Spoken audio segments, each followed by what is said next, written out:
review looks at two versions of the 19-ton Caterpillar 950 wheel loader.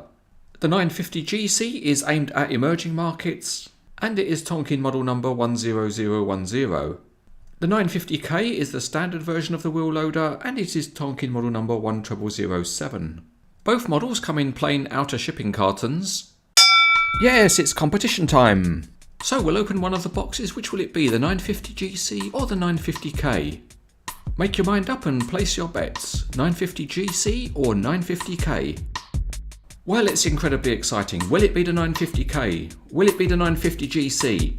Here comes the box and it's... We still don't know. Come on, stop mucking about and show us which it is. And yes, it's the 950GC.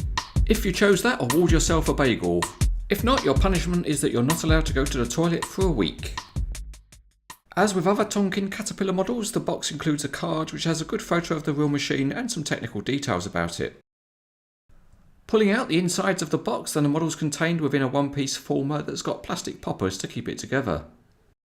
Once those are opened up, you can lift the model out, and there's no assembly to do because this model is complete, out of the box. The 950K packaging is the same and it comes with a different card. But unfortunately, on the review model, it came with some separated parts. So, although on cranes etc. we don't like gluing models, it's time for our old friend Super Glue.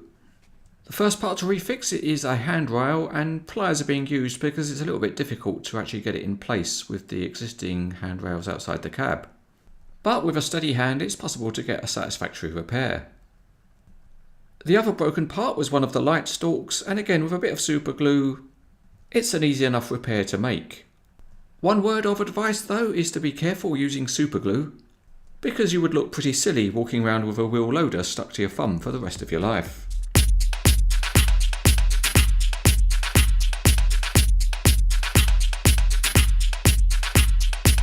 For the detail, we'll start with the GC model, and the transmission is reasonable with the front drive shaft disappearing into a hole in the axle assembly.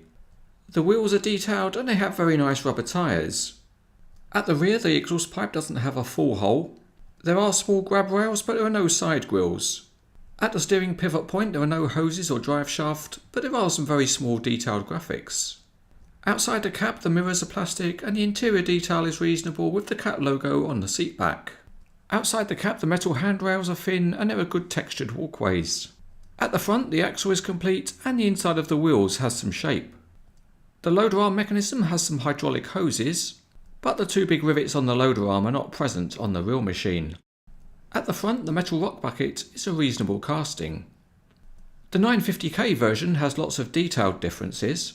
For example, the front drive shaft is truncated, but it's detailed better on the GC version. Like the real machine, the GC has a simpler rear end, whereas the K version has side grills, lights and black wheel arches. The GC has a simple cab roof, whereas the K version has grab rails and an aerial. At the front, both the loader arm mechanisms and the buckets are different.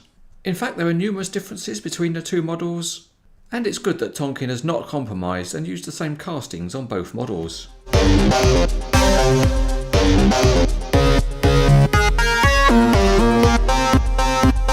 On with the features, and obviously the GC is raring to go, and in fact both models roll very well in a straight line.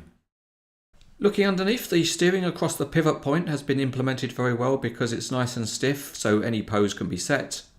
The wheels spin freely and the rear axle oscillates as it should. A tight and realistic angle can be set and the wheel loader still manoeuvres well. Moving to the digging end of the GC, and a good cut angle can be set. And you can also make a reasonable attempt at a carry angle. In general, the loader arm mechanism has got enough stiffness so it will hold any pose that you want to set. And in terms of the bucket height, the range of movement is reasonable, but perhaps not quite as good as on the real machine. The final action is the tipping angle, and a reasonable angle can be achieved.